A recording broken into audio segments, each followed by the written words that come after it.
lesser known and B movies. Only two men can give it the justice they deserve. The Tragedy of Cinema proudly presents I Can't Believe That Was a Movie, starring Jimbo and legendary co-host Art Toast.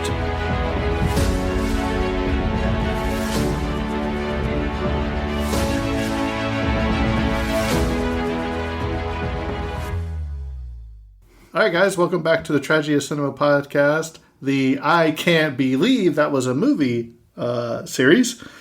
I'm your host, Jimbo, and today I'm joined once again by Art Toast. Art Toast. If you thought the last one was a barn burner, the Aztec Mummy said, hold my beer, because here we go. Hey, look out, King Kong versus Godzilla. Move over, Freddy versus Jason. Because tonight we have The Robot versus the Aztec Mummy. I mean, with a name like that, you thought it'd be a good movie. But, boy.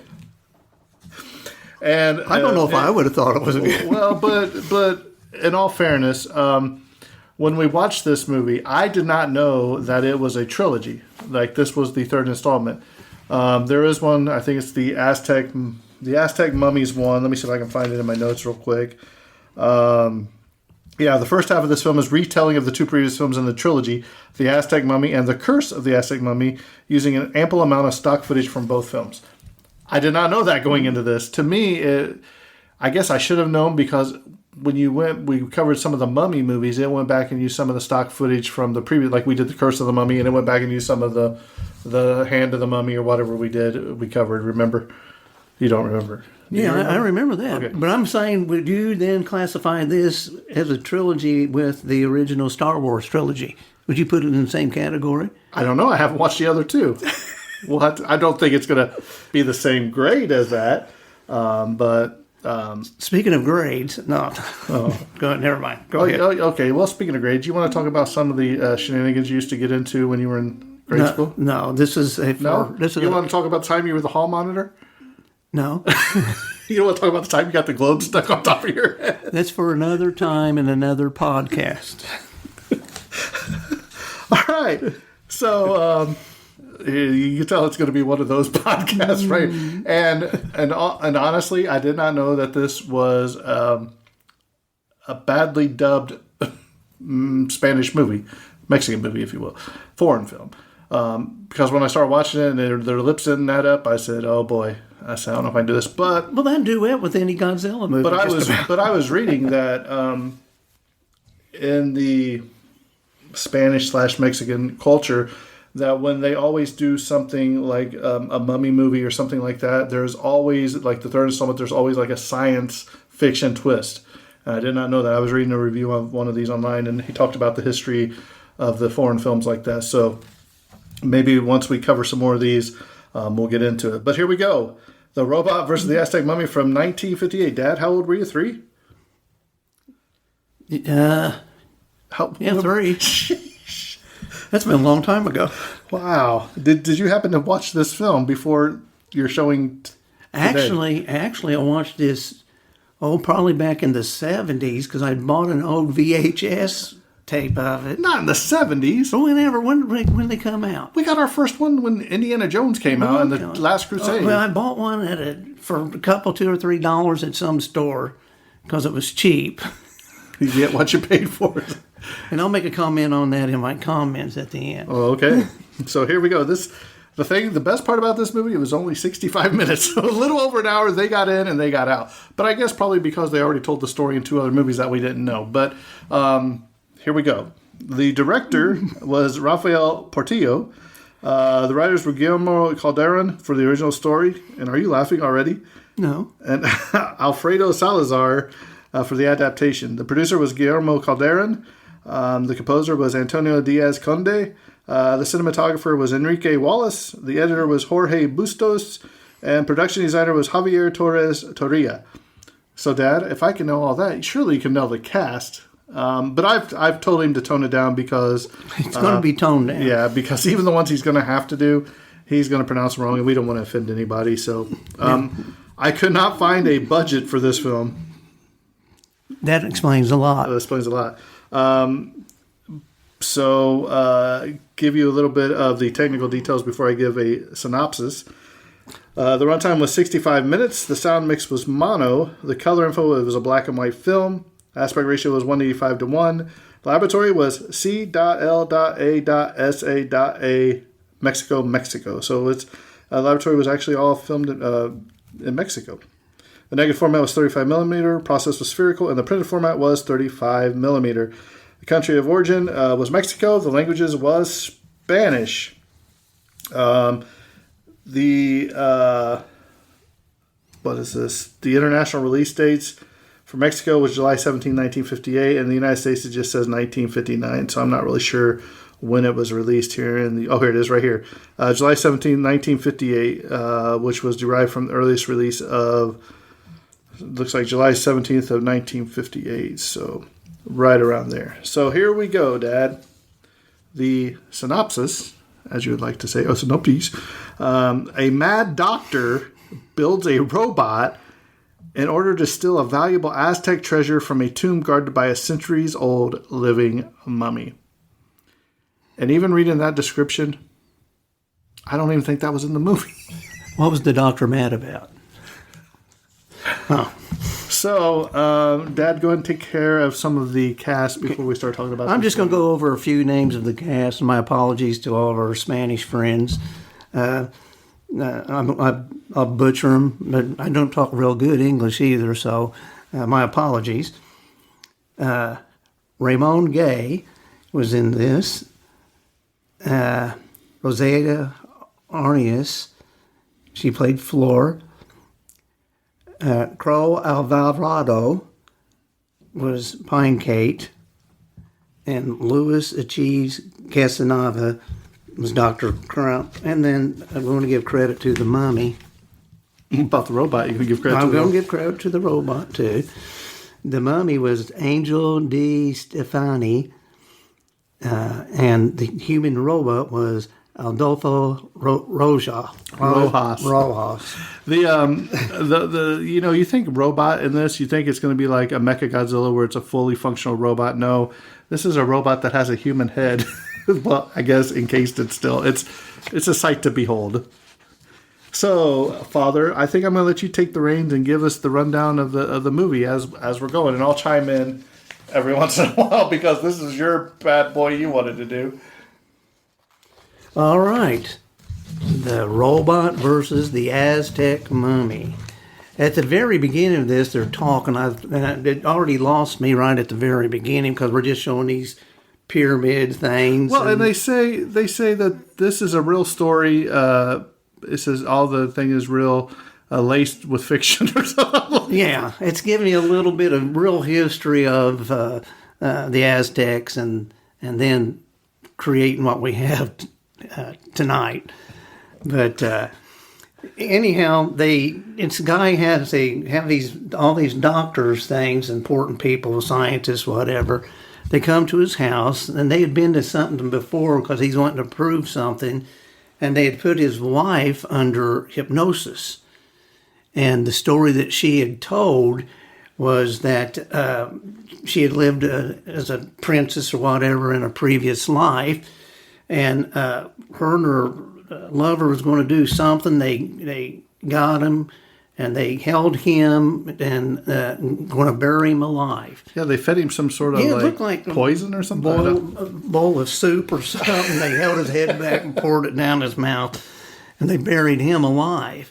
Well, the girl, they put a curse on her, and it was terrible. They started playing this music and some lady singing. I had turned the sound down on it because it was so bad. They put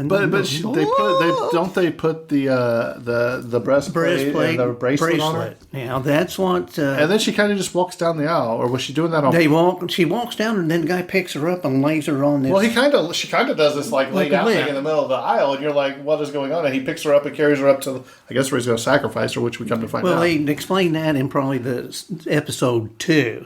I'm kidding. Movie 2. But And so the guy gets a knife, and I guess they're going to cut her heart out. And when he got the knife, she screams and she wakes up from out under hypnosis. And so they're looking through these. Well, he cut her heart out, right? Yeah. Yeah. But the curse of that this is what everybody's after, is the breastplate and the bracelet. And so then they go to this pyramid or whatever, and they're searching for this mummies and princess, looking for the treasure. And they go down this hall, and there's a dead end. And, well, that's dead end there. And what I've ever heard of pyramids, they do a lot of that on purpose to protect the hidden place of it. And one of them makes this comment and said, well, they don't build a dead end just to be a dead end. And so they start pushing around on this. Hey, this is hollow, knocking on the rock. And so this guy, one of them starts trying to push the door open. He said, hey, come and give me a hand. And they open this door, and it goes into another room, and there they go. They go in there, and they're looking around, and they're looking at something else. They have a little boy with them, and there's these little holes in the walls, and he looks down, and he hollers for him to come over, and he said, look, there's a well over here. Mm-hmm. And they said, oh, yes. And so they all start climbing down over this wall down into this well-like thing, and they go over there and they see the skeleton of the princess laying there on that altar thing, and there was the breastplate and the bracelet on that. And so he goes over and takes it, don't he? The breastplate and the bracelet, and you see in the background, you see the mummy shuffling. You see the mummy. So I told you I can't speak English too good either. The mummy comes shuffling around there. Now, explain this. Why is it, and you'll see it in the robot too, you'll see it in the other mummies, the mummy just can't move fast. No. But you'll see him move fast here in a little bit in this movie. It's when he picks her up and starts running towards the door as it's caving in or whatever. We've run out of time on our budget that we had. But anyhow, he's coming out after them. They're climbing back up over this wall to get out of there. And the main doctor, he sort of gets hung, or the mummy gets a hold of his legs, and he's telling him, help me, help me. So they're lifting him up, and somehow he kicks this mummy back a little bit, and they rescue him from that. And so they go, I lost where I'm at now. Well, he goes back and he says, so we brought this stuff to, but that mad doctor was still trying to get him, right? Yeah, but they go back. Remember, 3 of them go back to get... No, I don't think they didn't. There's an explosion, and one of them gets killed in there. Well, no, they never took the bracelet and stuff the first time. They went back to get it. Yeah. And the doctor lights dynamite or something as the other ones, because he says, I'll stay behind you, get them out of there, the girl, and because the girl took them there. They get out, and he lights dynamite and blows up the thing and buries the entrance or whatever. Yeah, and kills him. Yeah. So there was that explosion on there. And so... they go back too many times, I think, because when they're there, somehow these bad guys come. Well, because the guy had been following them. Yeah, the doctor has been following them. They're wanting the treasures too, right? And so, don't they go back? Remember, they get into a fight or something. And the mummy comes out and attacks him and throws the mad doctor into a pit of snakes.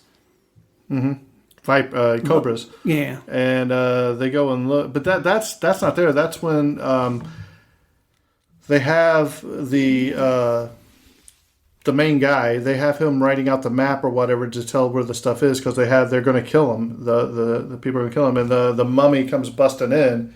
And because they have the bracelet and the breastplate now. Yeah, that's right. Throws the one guy over into like acid. They kidnapped all of them. Right. And then they start shooting at him and all that, and the mummy ends up destroying all the bad guys, and then he's chasing after the doctor, and he picks him up, and he's like, help me, and he throws him into a pit of cobras. And when they come back and they go to look in there, they notice that there was an escape door in the back of that cobra pit. Yeah, where the doctor escaped out of that. The acid that fell on the guy's face, if you look, you could tell it was just a rubber thing tacked on the side of his face. It wasn't bad. I thought it was pretty good. But he goes around the whole movie like the shadow, like the shadow. Can't see me. So now the doctor says, well, it's been 5 years since we've heard anything from this doctor or anything, but we got a lead that it's going to be something big that he's not done yet. But yeah, he was going to get his revenge on that, right, the mummy, and get the breastplate. So at some point, the doctor hypnotizes what's the lady's name, and she comes out of her house. And now I don't know how he hypnotized her unless he was the one that done it at that back at the original. But that was years ago. Well, I know, but he's got her under his spell. Right. So she comes out and she leads them through the cemetery. And the poor custodian of the cemetery gets pistol whipped, and she ends up trudging over to a mausoleum where sure enough, there's the Aztec mummy laying there with his treasures. And so they don't do anything. Then I think they bring her back home. And they used her to take him where he was at. Right. So the next morning, she gets up, she comes downstairs, and they're like, oh, honey, hey, why are you all dirty for? Like, her white gown's dirty, her feet are all muddy. And she's like, I don't know. All I remember is going to bed. I was really tired. I went to sleep, and I woke up. And the little girl's like, no, Mommy, you left last night. She's like, no, I did. Yeah, you did. You weren't here. And so, and she says, "I'm going back to bed." Yeah. Well, she said, I have a headache, and he says, "Is your headache gone?" I'm like, they don't just work like that, dude. You can't just turn them off. But they end up taking a sample from her shoe to like some doctor or something, and to come to find out that it's like linoleum or from the mausoleum, marble. How did you get marble? Crushed marble fragments in her shoe. I don't know. Yeah, in her shoe. And they said it's like you'd find in a mausoleum. So all these people, they're going to cemetery to cemetery to cemetery until they find the one they need. And they end up finding this one. The last one. Of course, it's the last one. And the one guy goes over there and he's shining his light. And he's like, hey, over here. So they go over there. But the funny thing is they stumble across the caretaker. Before that. He's like, hey, has anything weird happened recently? Oh, yeah, just a fortnight ago, or a couple days ago. You know, I got hit over the head with some girl and some strange doctor or whatever. Then, so they went in there and they noticed the mummy was there or whatever. Then they didn't know what was going on, so they asked around of who had bought a bunch of, what was it that they asked that guy if, hey, somebody bought a bunch of sulfur or something like over the last 5 days or whatever. Yeah. I don't know if it was sulfur, but it was something like that. And the guy's like, yeah, we just 5 days ago we should. So gave him an address. Yeah. So they go over there, and he tells the lady that's obviously the mummy's reincarnated wife or whatever, hey, if we're not back by like 3 a.m. or 2 a.m., call the police. She's like, no, you got to take me with you. And he's like, no. So him and two of the guys go, and they stumble in upon the base, if you will, an old Scarface, I like to call him. Catches him. He's like, oh, the boss will be really proud, really proud. He's like, hey, boss, look what I got. He goes, he's like, good. He's like, we knew you'd been tracing this or whatever. And he says, let me show you what I got. And he has built this robot. How would you even describe it? It looks like a robot, but picture the face of like, I don't know, picture Art Toast's face like behind a plastic screen as the head encased in metal. So you can see the human face inside of the robot. But the body of the robot was just like a square box. You remember that I dressed you up on Halloween? I was going to say the exact same thing. That was a better costume than what they Do had you in have this a picture movie. of that? I need to put that on Facebook. I need to I don't find know. it. I bet Mike can make that, so we'll have to find out. Yeah. But so basically, he's like, and he controls it by remote control. Of all he said, I have enough atomic power because he wakes the robot up and he just breaks the chains and all that off. And he said, look, I have enough atomic power here. It could have destroyed you just sitting here or whatever, but it didn't turn it all the way up. Disintegrate you. Yeah. And we'll talk about that here in a little bit. So he's like, you say here. So him and the Doctor and Scarface, I think, end up going towards the mummy because they're going to destroy the mummy and finally get the treasure that they want. And then he can rule the world. Well, when they're going back in there, but the robot's with them, and the groundkeeper come up, and he gets that remote control, and the mummy touches him or something. Yeah. But you just see smoke and running down. Smoke, and he goes running off, and it didn't disintegrate him or nothing. Right. But back at the base that they were at, they were held at gunpoint, the two guys or whatever, and they end up fighting off the two thugs or whatever. One guy looks like Clark Kent from Superman, but he's beating the one guy up that puts his glasses on at the end. Yeah. So they take off running after him, and you're coming to the because the police show up, and they say, "Hey, arrest those two guys in there." And they take off the other way, and I'm like, "Wait, okay, so you're just gonna believe this story?" So they take off to go to the cemetery. They knew where they were going, and the robot and the Doctor and Scarface end up going down into the mausoleum where the robot or the Aztec mummy is. And I think the Doctor goes over and takes the breastplate and the thing off, which of course wakes the mummy up. And so the mummy and the robot start fighting. And it's more of a shoving match. There's not really any punches thrown. Like he's squeezing him, and that was terrible. That was a terrible fight. It was really terrible. But the cop comes in and he shoots, or one of the guys shoots the remote control out of the Doctor's hands, and then the Aztec mummy just starts waylaying on the robot, like destroying him, like.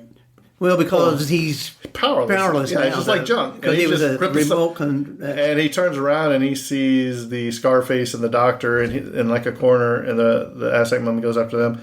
And the breastplate and the bracelet, I guess one of them laid on the stairs as the mummy was coming after him. And the lady that was the reincarnation of his bride or whatever goes over there and she said, "Look," because he's like, "Arr." She's like, "Look. Take this breastplate and take this bracelet, take your treasure, and leave and go live in peace." So he goes out the door. Why was he hiding in the mausoleum to begin with?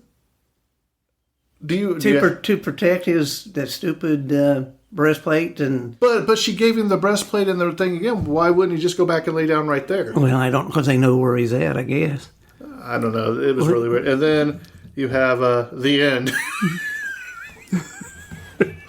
Boy, if you thought the crawling hand was bad, the robot Aztec mummy takes the cake. So, like I said, this is a trilogy. We're going to have to watch these other two and come back to these. But I couldn't find them on my Vudu account, so I might have to order them special. Oh, boy. You really want to waste money on... Hey, there's no such thing as a bad film. Well, then we don't have a show. Well, this is B movies. It doesn't have to be bad. It's not terrible. It's just... What? You think it was... We'll get to it in a minute. Hang on just a second. Oh, yeah, we forgot about this. At one point in the film, a character, which was the guy that blows the thing up, shows a crucifix to the guy, and he cowers like a vampire. Yeah, I see. Like Dracula. I got my notes. I didn't see it. I said, what is this? And he's like, I said, this isn't Dracula or vampire. You're the mummy, for crying out loud. So this presumes that an Aztec mummy who has been entombed for centuries knows the significance of the cross. The University of California, Los Angeles, UCLA is mentioned by a scientist in the film as the University of Los Angeles. And guess what? This film was mocked in season 1 of the original run of Mystery Science Theater 3000. So we are 2 for 2 of this so far, of picking movies from Mystery Science Theater. Maybe we ought to go on TV. Wow. Maybe we should YouTube this. This is terrible. And just show the movie. We can sit there and eat popcorn and make fun of it. We did, me and Kyle, or me and Terrence, one of us, we did that with one of the Mummy movies, I think, where we said hit play and we watched the movie as we talked along. Maybe we'll do that one time. So, Dad, I'll let you kick off the Robot versus the Aztec Mummy since you picked it out. Okay. Well, I know how to pick them. Going back to the... Now picture this. The mummy, it was a human man inside. I think he was dead because he had his heart and something else beating in a fish tank somewhere or something. Yeah, but was that his heart? I would assume. I thought he just said, I made this heartbeat. I don't think it was Well, I don't know. It just wasn't some drunk that picked up and put him in a suit. Could have been. It might have been. But anyhow, He looks pretty cool, though. well, now, throw this out here for food to think. The original Iron Man. Huh? What's the original Iron Man? The robot, he looked like a man in an iron suit. Iron Man. Really? Laugh. Okay. Well, I guess technically, since he had nuclear powered, See, maybe. I'll give it to you. You thought about Well, maybe we ought to have a remake. it. It's got to be better than this. Okay. Now, going back to the beginning of the podcast, I said I'd purchased the video VHS of this, which, and I'll show this in my ratings of what I watched today when I watched it was a lot better quality than I had on my VHS tape. It was all grainy and snowy looking and all that. And so I'll give it that. And so Because I had the HDX, the high definition version of this film. That's why. Well, anyhow, on a scale of 1 to 10 on this baby right here, I'm going to give this a solid... Are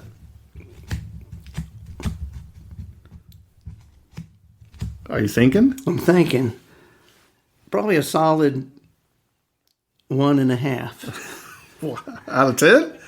out of 10.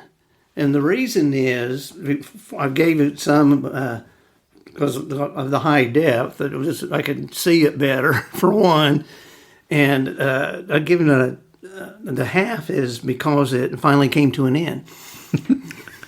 I thought it was pretty bad. Oh, man.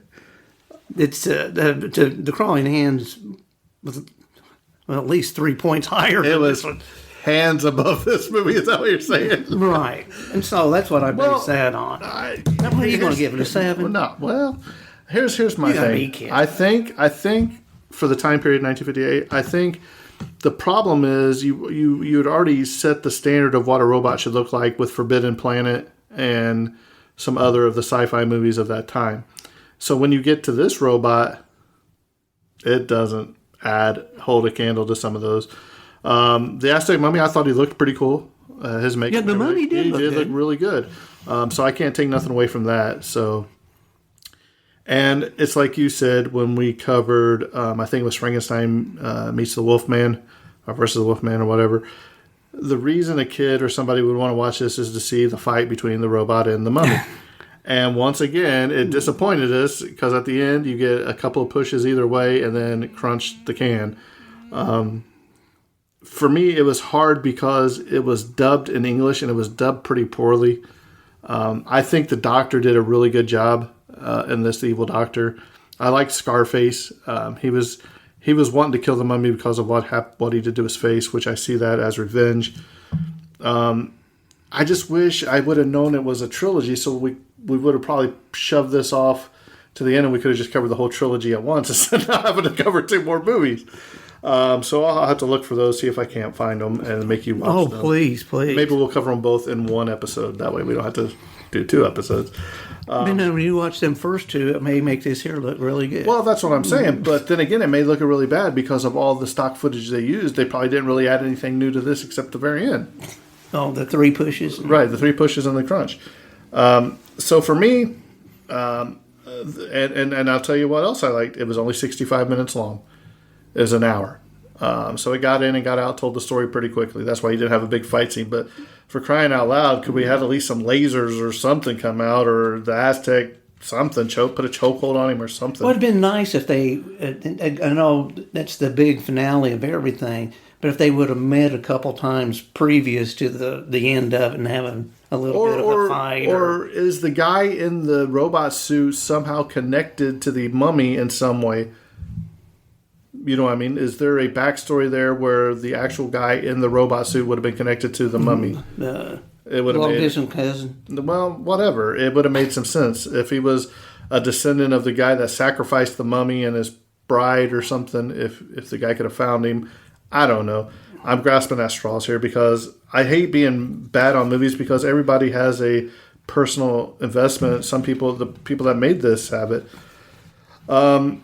So for my rating, man, I'll probably give it a 2-star, 2 out of 10. Because I really can't believe this was a movie, and I can't believe I watched it, and I can't believe you bought it back in the day either, even for $1. But you'll buy that for $1. It's just, I like this old cheesy stuff like this, and even though I don't rate it high, it doesn't mean I didn't enjoy it because some of the stuff it's you watch, it's very, very entertaining. So, am I saying this is going to win a bunch of awards or anything? No. Is it fun? I would say if you're going to watch this, try to find those other two first and watch them. What did I say it was? The Aztec Mummy and The Curse of the Aztec Mummy. Maybe it'll draw some more light and make us appreciate this film more. I don't know.